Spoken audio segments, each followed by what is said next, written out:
말씀을 통해서 성탄 선물이라고 하는 제목으로 하나님 말씀 증거하겠습니다. 성탄절은 선물을 주고 받는 날입니다. 첫 번째, 하나님께서 우리에게 선물을 주신 날이 바로 성탄절입니다.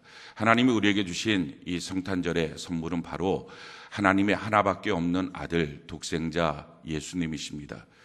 돈을 주신 게 아니라 차나 집이나 옷이나 목걸이나 반지나 케이크를 주신 게 아니라 하나밖에 없는 아들을 우리를 위해서 주신 것입니다. 어떻게 그럴 수 있을까? 어떻게 자기 아들을 선물로 줄 수 있을까? 우리 중에 누구도 어느 사람이 아무리 귀하다 해도 내 자녀, 내 아들, 내 딸을 그에게 선물로 줄 수 있는 사람이 누가 있겠습니까? 근데 하나님은 우리에게 하나님의 아들을 선물로 주신 것, 이것이 바로 성탄절입니다. 왜 이렇게 우리가 상상할 수 없는 일을 하셨느냐? 그것을 성경은 하나님이 우리를 사랑하셨기 때문이다. 상상할 수 없는 사랑으로 이와 같은 일을 행하셨다라고 말씀합니다. 요한복음 3장 16절 우리 같이 한번 읽어볼까요? 시작. 하나님이 세상을 이처럼 사랑하사 독생자를 주셨으니 이는 그를 믿는 자마다 멸망하지 않고 영생을 얻게 하려 하십니다. 하나님이 세상을 사랑하는데 그 표현이 안 되니까 이처럼 그냥 상상할 수 없는 그 크신 사랑으로 우리를 사랑해서 그 독생자 아들 예수를 우리를 위해서 주셨다라는 것입니다.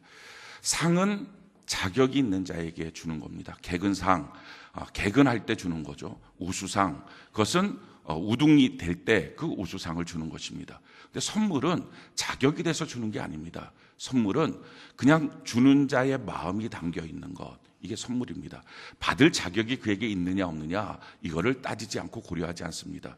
그리고 선물을 줄 때는 그에게 꼭 필요한 게 뭔지 그걸 생각하고 그에게 꼭 필요한 것을 선물로 주게 됩니다. 하나님이 우리를 사랑하신 거죠. 하나님이 우리를 생각하신 겁니다. 그래서 우리에게 뭐가 꼭 필요할까? 그 꼭 필요한 것, 그것을 우리에게 선물로 주신 것, 그게 바로 예수님이십니다. 왜 예수님이 우리에게 선물로 오셔야만 됐을까? 이유는 우리 인생에 가장 절실하게 필요한 것, 그것은 죄의 제거입니다. 죄가 없어지는 것입니다. 여러분들이 교회를 나오면 이런 생각을 하게 되는데, 교회 나오면 다 됐다라는 생각을 합니다. 교회 나오면 구원받고 교회 나오면 이제 다 잘 풀릴 거다라고 생각을 합니다. 그리고 교회 나와서 은근히 기대하는 것은 교회 나와서 위로도 받고 힘도 얻고 격려도 받고 뭐 이런 거 삶에 대한 어떤 길도 발견하고 이런 것을 주겠지라는 생각으로 교회를 나옵니다. 근데 사실은요, 그런 곳이 교회는 아닙니다. 우리가 정확하게 알아야 됩니다. 하나님의 말씀이 빛이잖아요. 빛이 비춰지면 어떻게 됩니까? 확 드러납니다. 어둠에 있을 때는 지저분한 것, 더러운 것, 오물 있는 것, 곰팡이 낀 것, 쓰레기들 나타나지 않습니다. 근데 거기에 빛이 딱 들어오고 나면 그 온갖 지저분한 것들이 그냥 다 확 드러납니다. 하나님의 말씀이 빛이기 때문에 하나님의 말씀을 들으면 들을수록, 여러분들 교회를 나오면 나올수록 하나님의 말씀을 제대로만 듣고 있다면 이 마음이 들어야 정상입니다. 나는 절망이구나. 내가 정말 더럽구나. 우리가 세상에 살 동안은요, 내가 그렇게 더러운 줄 몰랐어요. 내가 나름 그래도 괜찮게 산다고 생각했고 열심히 산다고 생각했고 그나마 나는 인생에 길이 있다고 생각했던 거죠. 근데 교회를 나와서 예수를 믿고 그러고 나서 하나님의 말씀을 들으면 들을수록, 하나님의 말씀을 보면 볼수록, 큐티하면 할수록 우리가 깨닫게 되는 것은 나는 망했구나, 난 절망이구나, 이걸 깨닫는 거예요. 그래서 이사야가 성전에서 하나님을 만날 때 화로다 내가 죽게 되었다, 내가 망하게 되었다. 히브리서 4장에 보면 하나님의 말씀을 말하는데 자회나선 검처럼 예리해서 관절과 고소를 찔러 쪼개기까지 하고, 그래서 우리의 모든 것을 다 드러내신다, 이게 말씀이라는 것입니다. 그래서 교회를 나오면 나올수록, 여러분들이 성경을 보면 볼수록, 설교를 들으면 들을수록 그게 제대로 된 말씀이고, 그게 제대로 된 말씀을 보는 자기 마음밭이 되어 있다면 그 말씀을 볼 때마다 나는 절망이구나, 나는 끝났구나, 내가 살 길이 없구나, 내가 하나님의 저주를 내가 피할 길이 없구나, 내 악한 마귀의 그런 도전 앞에 나는 속수무책이구나, 살 길이 없구나. 이 죄 때문에 이 저주, 이 가난, 이 질병의 운명 가운데 나는 벗어날 길이 없구나. 이걸 느끼는 것이 정상입니다. 그러니까 하나님의 말씀을 깊이 들어가고 깊이 들어가고 깊이 들어갈수록 사도 바울이 뭐라고 고백합니까? 내가 처음에는 사도 중에 제일 약한 자다. 그랬다가 중간쯤 가니까 내가 성도들 중에 가장 부족한 자구나. 마침내 가서는 내가 죄인 중에 괴수입니다. 이 고백을 하는 것입니다. 이게 정상적인 신앙입니다. 이게 정상적인 말씀을 받는 것입니다. 근데 오늘날에요, 오늘날 교회가 썩었고 문드러졌다라고 하는 얘기가 이것입니다. 교회 나와서 위로받기 원합니다.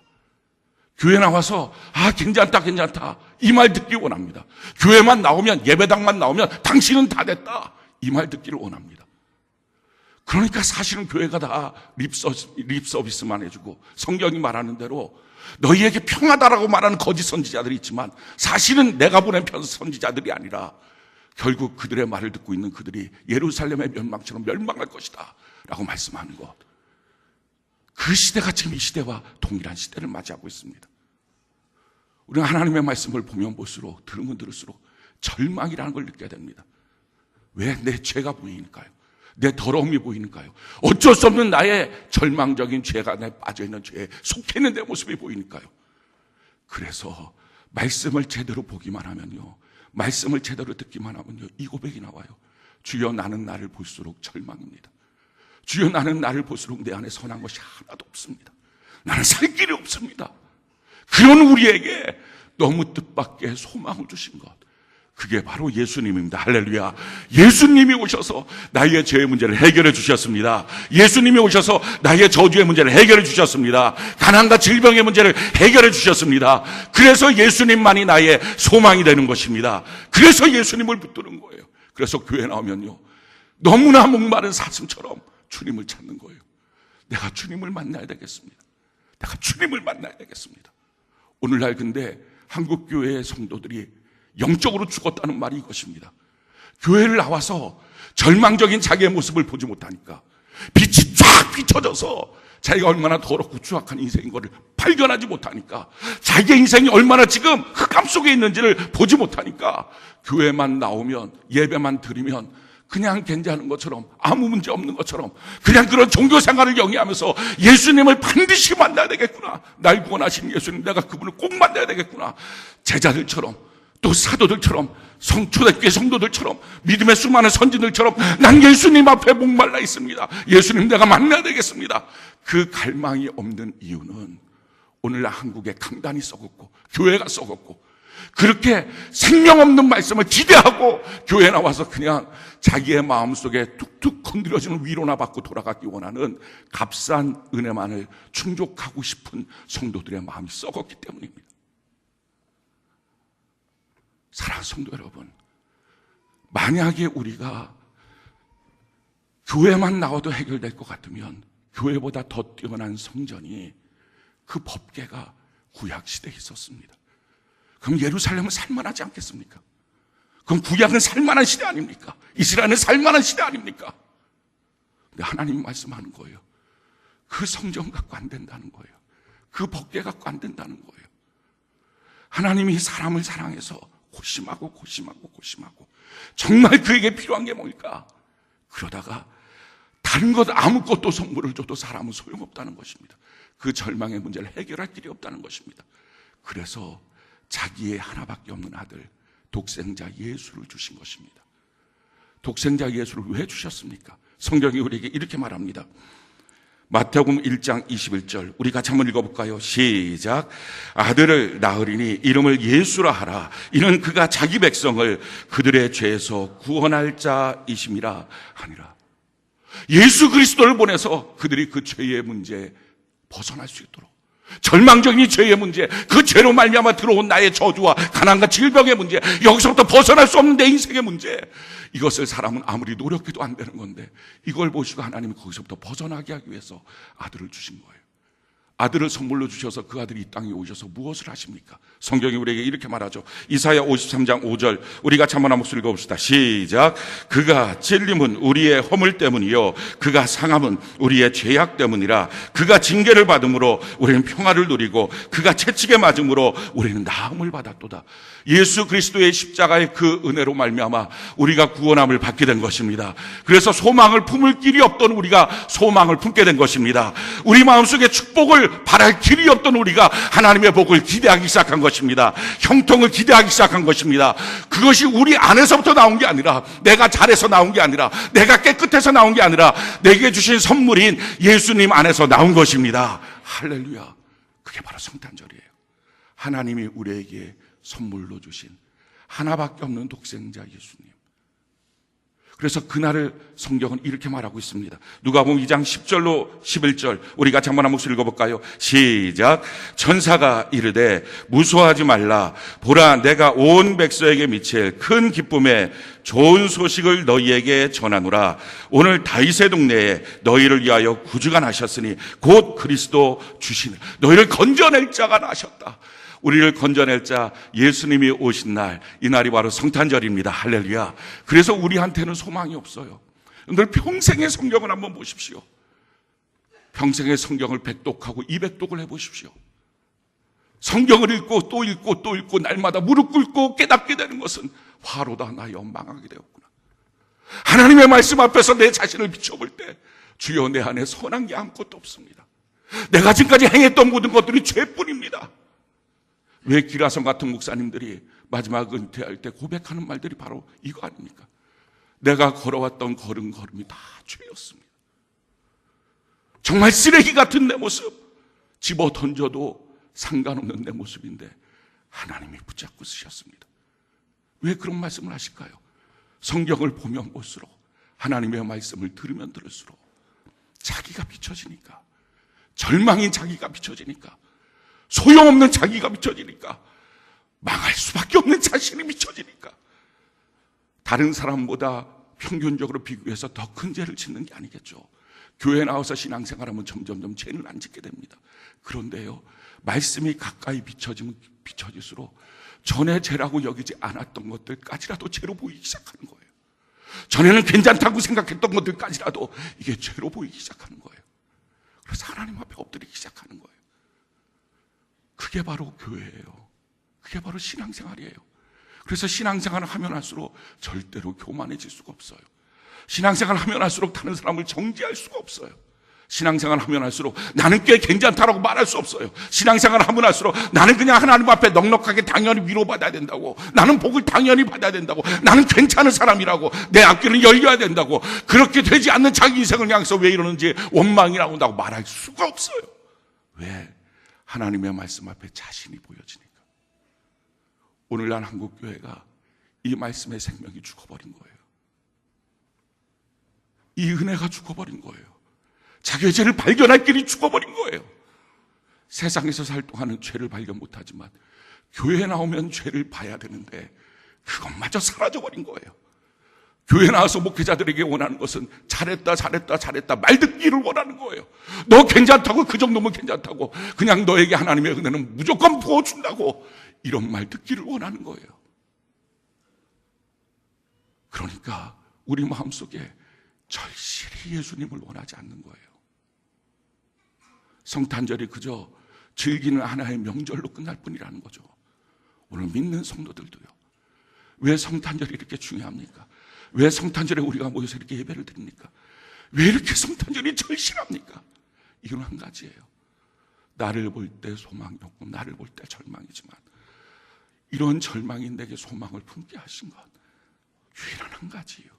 오직 예수님이 이 땅에 오셨기 때문에 그렇습니다. 하나님이 우리에게 주신 선물인 그 예수, 그 예수님 때문에 우리가 소망을 품고 우리의 죄가 사함받고 저주, 가난, 질병이 끊어져 버리고 예수 안에서 우린 다시 하나님이 주시는 그 꿈을 꾸기 시작하고 주님의 형통을 기대하는 자로, 그래서 기도할 수 있는 자로 우리가 세워지게 된 것입니다. 그래서 우리의 모든 기도의 끝에는 항상 묻잖아요. 예수님 이름으로 기도합니다. 그것이 기독교 신앙입니다. 우리를 위하여 오신 구주가 나신 날, 큰 기쁨의 좋은 소식. 사랑하는 성도 여러분, 이 예수님 때문에 오늘 저는 여러분들이 행복해지기를 바랍니다. 이 예수님 때문에 소망을 품기를 바랍니다. 자기가 지금 뭔가 잘해서가 아니고요, 자기 자녀가 뭔가 좀 기대가 돼서가 아니고요, 자기 사업장에 뭔가 지금 일이 있어서가 아니고요, 자기의 인생 가운데 뭔가 좀 좋은 소식이 들려서가 아니라 다 캄캄해도 상관없습니다. 어차피 원래 캄캄한 것이 내 인생입니다. 캄캄하다고 못 본 것이 사실은 영적 소경이었던 것입니다. 캄캄한 것 상관없습니다. 다 망해가는 것 상관없습니다. 그래도 소망을 품어야 됩니다. 예수님이 오셨습니다. 예수님이 우리의 소망이십니다. 예수님이 우리의 축복이십니다. 예수님이 우리의 생명이십니다. 예수님이 우리의 능력이십니다. 그래서 우리를 사랑하사 독생자를 주셨으니 이는 저를 믿는 자마다 멸망하지 않고, 할렐루야, 망하지 않게 되는 줄로 믿습니다. 영생을 얻게 하려 하심이라. 영원한 생명을 우리에게 주시는 것입니다. 그러면서 성경은 또 우리에게 이렇게 말씀하고 있습니다. 로마서 8장 31절로 32절 우리 같이 한번 한 목소리 한번 읽어봅시다. 시작. 그런즉 이 일에 대하여 우리가 무슨 말하리요? 만일 하나님이 우리를 위하시면 누가 우리를 대적하리요? 자기 아들을 아끼지 아니하시고 우리 모든 사람을 위하여 내주시니가 어찌 그 아들과 함께 모든 것을 우리에게 주시지 아니하겠느냐. 아멘이십니까? 아들 주신 하나님이 우리에게 필요한 물질도 주십니다. 건강도 주십니다. 축복도 주십니다. 형통케 하십니다. 자녀를 지켜주십니다. 가정도 회복시켜 주십니다. 사업장도 열어주십니다. 사업장도 일으켜 주십니다. 아멘이십니까? 하나님 안에서 그 예수님 때문에 우리에게 주신 최고의 선물. 그래서 성경은 우리에게 이렇게 말하고 있습니다. 에베소서 2장 8절 우리 같이 한번 한 목소리 한번 읽어봅시다. 시작. 너희는 그 은혜에 의하여 믿음으로 말미암아 구원을 받았으니 이것은 너희에게서 난 것이 아니요 하나님의 선물이라. 아멘이십니까? 이 하나님의 선물, 예수님이 오신 날, 이 선물을 받은 날, 이것이 바로 성탄절이에요. 사랑하는 성도 여러분, 그러기 때문에 앞으로 살면서요, 자기 때문에 이제 더 이상 절망하지 마십시오. 자기 때문에 이제 더 이상 눈물을 흘리지 마십시오. 눈에 보이는 것 때문에, 어떤 환경과 여건들 때문에 더 이상 낙심하지 마십시오. 원래 그것은요 어두운 거예요. 원래 그것은요 캄캄한 거예요. 원래 그것은 절망이에요. 우리가 잠깐 소망을 품었던 거 몰라서 그런 거예요. 원래 안 되는 거였어요. 근데 그것 때문에 울지 않아도 될 일, 하나님이 우리에게 하나님의 선물 예수님을 주셨어요. 죄로부터 해방시켜 주셨어요. 저주와 가난과 질병에서 해방시켜 주셨어요. 그래서 우리가 오늘이 큰 기쁨의 날이 되는 것입니다. 아멘이십니까? 어떤 다른 것이 즐거운 분위기가 즐거운 게 아니라 예수님을 우리에게 주신 것, 그 기쁨이 저는 여러분들에게 넘치기를 예수님 이름으로 축원합니다. 사랑하는 성도 여러분, 그러기 때문에 이 성탄절에 가장 기뻐할 것, 하나님이 내게 선물을 주셨다. 그 아들을 주셨다. 앞으로 평생 동안 여러분들이 성경을 제대로 한번 읽어보시기 바라요. 예배 시간마다 설교를 제대로 들어보시기 바라요.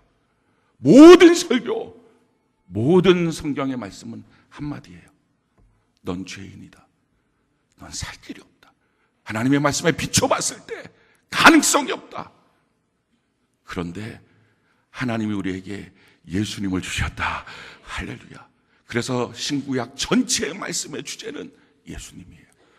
그래서 교회 나오면요 다른 거 필요 없어요. 말씀 듣고 돌아가고 그냥 봉사하고 돌아가고 교제하고 돌아가고 다 소용없습니다. 그 모든 끝은요 저주고 진노고 가난이고 질병이고 죄의 문제를 벗어날 길이 없는 거예요. 그래서 교회 생활의 끝은요, 종교 생활의 끝은 소망이 없는 거예요.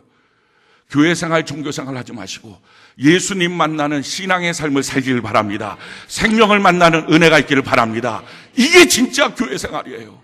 오늘날 수많은 사람들이 교회를 다녀도, 심지어는 날 때부터 교회를 다녀도 예수님을 만나지는 못하는 거예요. 예수님을 못 만나는 이유는 딱 한 가지입니다. 자기 마음속에 만날 생각을 절실하게 안 갖는 거예요. 왜?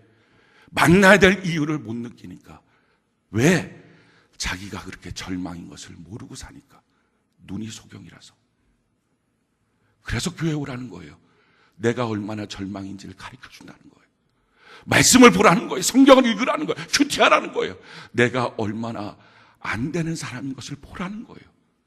근데 보기 싫은 말은 안 보고, 보기 싫은 말은 안 듣고, 그게 신앙생활이면 어떻게 예수를 만납니까?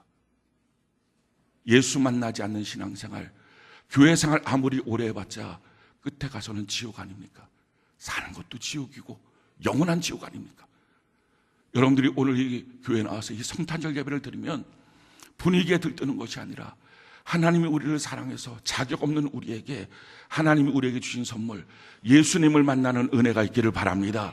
전심으로 찾고 찾으면, 절망인 나의 상태에서 절실하게 기다리면, 구하면 누구든지 만날 수 있는 예수님, 저도 만난 예수님, 형편없는 저도 만난 예수님, 왜 여러분들이 못 만나겠어요? 예수님 만난 신앙생활하는 은혜가 있기를 예수님 이름으로 축원합니다. 두 번째로 이 성탄절은요, 하나님이 우리에게 선물을 주신 날일 뿐만 아니라 우리가 하나님께 선물을 드리는 날입니다. 오늘 동방박사를 보면요, 예수님 앞에 선물을 드리는 모습이 등장합니다. 동방박사들이 드렸던 예수님을 향한 선물은 세 가지입니다. 제일 첫 번째, 우리 오늘 본문 말씀 마태복음 2장 2절 우리 같이 한번 한 목소리 한번 읽어봅시다. 시작. 유대인의 왕으로 나시니가 어디 계시냐? 우리가 동방에서 그의 별을 보고 그에게 경배하러 왔노라 하니. 2000km, 페르시아부터 베들레헴까지 오는 2000km를 걸어서 그들이 예수님 앞에 와서 유일한 목적 한 가지였어요. 경배드려, 예배드리러 왔다. 그 예배가 하나님 앞에 선물이었어요. 사랑하는 성도 여러분, 오늘 뭐 바쁜 일도 있고 아픈 사람도 있고 급한 일도 있겠지만 다 뒤로 밀어놓고 주 앞에 나와서 오늘 성탄절 예배드립니다. 결심하고 예배드리는 저와 여러분들, 이 예배가 하나님 앞에 우리가 드리는 선물인 줄로 믿습니다. 뿐만 아니라 두 번째 선물 무엇을 드립니까? 11절 우리 같이 한번 볼까요? 11절 같이 한 목소리 시작. 집에 들어가 아기와 그의 아내 어머니 마리아가 함께 있는 것을 보고 엎드려 아기께 경배하고 보배압을 열어 황금과 유향과 모략을 예물로 드리니라. 아멘. 예물로 드리면서 주님 앞에 그 선물을 드렸어요. 황금, 이것은 왕권을 말하는 것이고요. 유황, 이것은 그 당시의 치료제입니다. 그러니까 하나님은 나의 치료자입니다. 예수님 나의 치료자입니다. 모략이라고 하는 것은 죽은 시체에다가 발라놓는 거죠. 그래서 죽은 자가 다시 살아날 것을 기대하는 생명에 대한 기대입니다. 다른 말로 말하면 예수님을 향해서 당신은 왕이시고 치료자시고 생명의 주인이십니다. 이 고백을 드리는 것, 이것이 바로 선물입니다. 우리가 오늘 하나님 앞에 드리는 예물이 있습니다. 이 예물이 돈으로 생각하면 그건 아무것도 아니죠. 그런데 이 예물이 나의 신앙의 고백이고 주님을 향한 나의 사랑이고 내 신앙의 스토리가 담겨있고, 그럴 때 이 예물은 우리에게 있어서 하나님 앞에 드리는 우리의 선물이 될 줄로 믿습니다. 하나님 기뻐 받으시는 선물이 됩니다. 세 번째, 동방박사들이 드렸던 선물은 무엇입니까? 우리 12절 같이 한번 읽어볼까요? 12절 같이 한 목소리 시작. 그들은 꿈에 헤롯에게로 돌아가지 말라 지시하심을 받아 다른 길로 고국에 돌아가니라. 2000km를 처음 만난 길로 왔습니다. 참 고생해서 왔죠. 다시 돌아가야 됩니다. 그나마 왔던 길로 돌아가면 아는 길입니다. 그런데 그 길로 가지 말라. 성령의 지시하심을 받고 다시 또 모르는 길로 갑니다. 힘든 길, 어려운 길이었지만 하나님의 말씀대로 순종해서 돌아가는 것. 예배는요, 예배 시간에 지금 공적 예배가 끝나는 것으로 예배가 끝나는 게 아니라 이 예배 때 받은 말씀을 갖고 한 주간을 어렵고 힘들어도 그 순종의 길을 걸어가는 것, 이것이 바로 예배의 마무리입니다. 그래서 이와 같은 순종이 오늘 하나님 앞에 드리는 선물이 된 것입니다. 할렐루야. 이와 같은 선물을 드리는 날, 이것이 바로 성탄절입니다.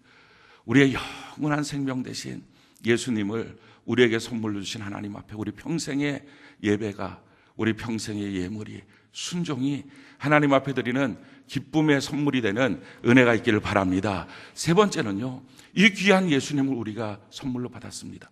그 선물로 받은 우리가 이제는 하나님께 선물로 우리에게 우리의 생명을 드려서 생명같이 예배를 드리고 생명같이 예물을 드리고 생명같이 순종하는 그 삶을 살 뿐만 아니라 우리 이웃을 향해서도 그 예수님을 증거하는 것, 이웃을 향해서도 우리가 선물이 되는 것, 이것이 바로 성탄절입니다. 성경이 우리에게 이렇게 말합니다. 고린도후서 2장 15절 우리 같이 한번 한 목소리 한번 읽어봅시다. 시작. 우리는 구원받은 자들에게나 망하는 자들에게나 하나님 앞에서 그리스도의 향기니. 아멘. 우리가 향기라는 것입니다. 고린도서 3장 3절 우리 같이 한번 목소리 읽어봅시다. 시작. 너희는 우리로 말미암아 나타난 그리스도의 편지니 이는 먹으로 쓴 것이 아니요 오직 살아계신 하나님의 영으로 쓴 것이며 또 돌판에 쓴 것이 아니요 오직 육의 마음판에 쓴 것이. 아멘. 우리가 그리스도의 편지라는 것입니다. 생명을 받은 우리가 그 생명을 전하는 것, 우리 이웃에게 그 생명의 삶을 나타내는 것, 이것이 바로 성탄절에 우리가 결심해야 될 것입니다. 성탄절은 이처럼 선물을 주고받는 날입니다. 그런데 그 선물은 값싼 장신구가 아닙니다. 값싼 돈이 아니고요. 값싼 케이크 아닙니다. 값싼 파티나 옷이 아닙니다. 이 성탄절 주고받는 선물은요, 생명이에요. 하나님이 우리에게 하나님의 아들 생명을 주셨어요. 할렐루야. 그 생명을 받아서 우리는 영원히 사는 생명의 축복을 풍성히 누렸습니다. 이 생명을 갖고 우리가 하나님 앞에 생명으로 예배를 드리고 예물을 드리고 생명으로 우리가 하나님 앞에 섬기며 순종하는 은혜가 있기를 바랍니다. 뿐만 아니라 이 생명을 풍성히 누릴 뿐만 아니라 우리 주변을 향하여 그것이 흘러가게 하는 것, 나누어 주는 것, 예수 복음을 증거하는 저와 여러분들이 되어서 이 귀한 성탄절 하나님의 선물을 받은 우리가 그 선물로 하나님 앞에 평생의 선물 드리고 이웃에게 선물 같은 인생이 되는 은혜가 있기를 예수님 이름으로 축원합니다.